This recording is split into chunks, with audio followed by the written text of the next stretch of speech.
This is Ryan Elliott for Boxing Social in association with Betfred. I'm delighted to be joined by Mark Heffron today. Mark, before we get down to boxing talk, how are you? Yeah, not too bad, thanks. How are you? Very good, thank you for asking, Mark. Now, boxing is slowly but surely making its return. It's been a crazy few months, though. How have you been coping with it all? Have you been managing to get your training in still? Yeah, lockdown not been too bad for me, really. I've literally trained all the way through, done like 2 sessions a day, morning, night. Yeah, so I thought I'd be getting a fight pretty much straight away, but nah, it's not worked out. Looking like September time. A lot of fighters are starting to get their dates now. British boxing is slowly making its return, as I mentioned. Yeah. You posted a couple of days ago on your social media that there is fight news coming. Can you tell us anything, when it'll be and who maybe? Yeah. Well, I went down to Frank Warren's office last week, and I sat down and had a meeting with them, and it's looking like September time. Yeah, hopefully Denzil Bentley's been asking for me, and obviously I want the fight, so hopefully that fight gets made September. I was going to ask you about that. Yourself and Denzil Bentley, for people that didn't see, were having a bit of an altercation on social media. Where did that all stem from? Where did that start? I don't even know. I think someone just put it to him one time, and then obviously it's been put to me, and it's a good fight. Denzil's a good fighter, a good boxer, and a good come forward fighter. So I think it'll make a good fight as well. Yeah. Denzel is fighting on July 25th, but do you think that is realistic for September? Do you think he'd be willing to go straight back in with someone like yourself?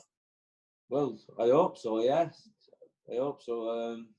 I don't think he's got too hard of a fight, this next fight, so I think should get through that safe, and I think he'll get made up, bro.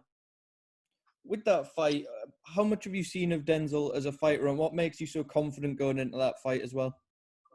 Well, I've not really seen much. There's not really much on it. Obviously, freaking stopped all his fights pretty early, hasn't he? I think I definitely beat him. I'm definitely a better fighter, yeah. Now, we've seen you sort of fighting above middleweight a little bit since Liam Williams' fight and stringing some good wins together. Do you think we'll see you settle at 168 now? Where are you at in terms of your weight these days? Definitely not. I think that's right. When I was down at the Warrens last week, we had a good chat about what we were doing. Obviously, with a proper nutritionist and everything, I do middleweight comfortable. Now, so are you still making that fairly easily? Do you think you'll be there for still a long way to go just yet? Yeah, I'm making it good. Made middleweight good. Yeah. When I boxed Liam Williams, I come in a bit under, didn't I? I messed up with the weight on that one, but I come in a bit under. But I did the weight good, yeah.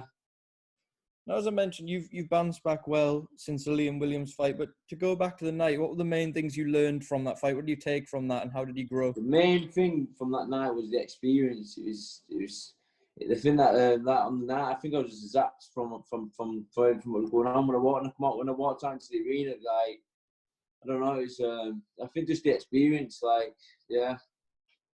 We got into the 10th round first time we've ever gone past 8 rounds. So I think next time now I'll be ready, definitely. Do you think going into that fight, you've been blowing a lot of guys away? Do you think now coming off the back of that, you've learned to maybe pace yourself a bit better going through a championship fight? Definitely, yeah. Now, with Liam is one of the most improved fighters in Britain. Yeah. He's now knocking on the door of sort of world title contention. Was there anything that surprised you about him or his ability when you got in the ring with him?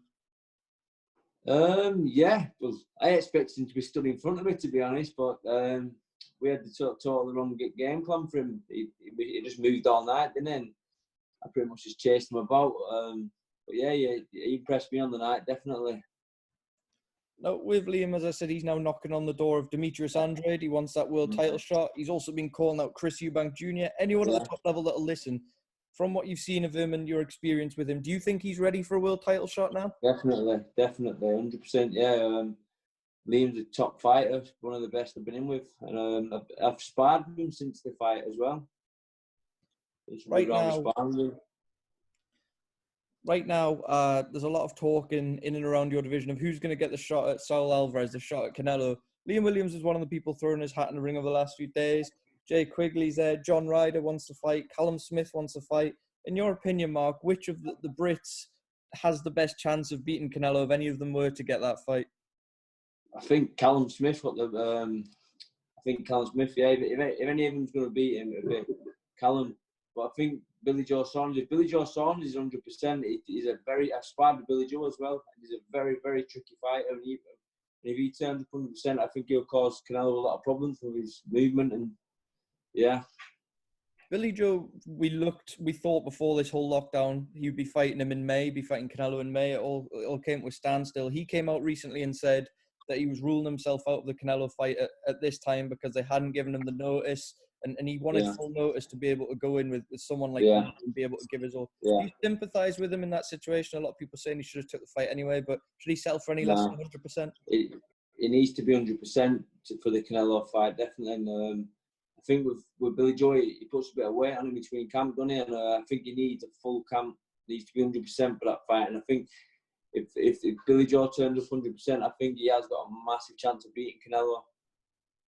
You said that you've shared rounds with Billy Joe. What sets him apart when you're in the ring with him? Is he just so hard to hit? It's tricky, I swear. It's like unbelievably tricky. Like he's like I didn't expect him to be as fast as what he is, and like very rarely threw single shots. Everything like you'd be expected to block one shot, but he's not. It's like 3 or 4 shots, boom, boom. It like peppers you a bit. You know what I mean? But yeah, he's enjoyed it. It was a good experience sparring with Billy as well. Yeah. And I'll hopefully be getting more with him. If this Canelo fight comes off with him, hopefully I'll get him to do some sparring with him for that. Help him out.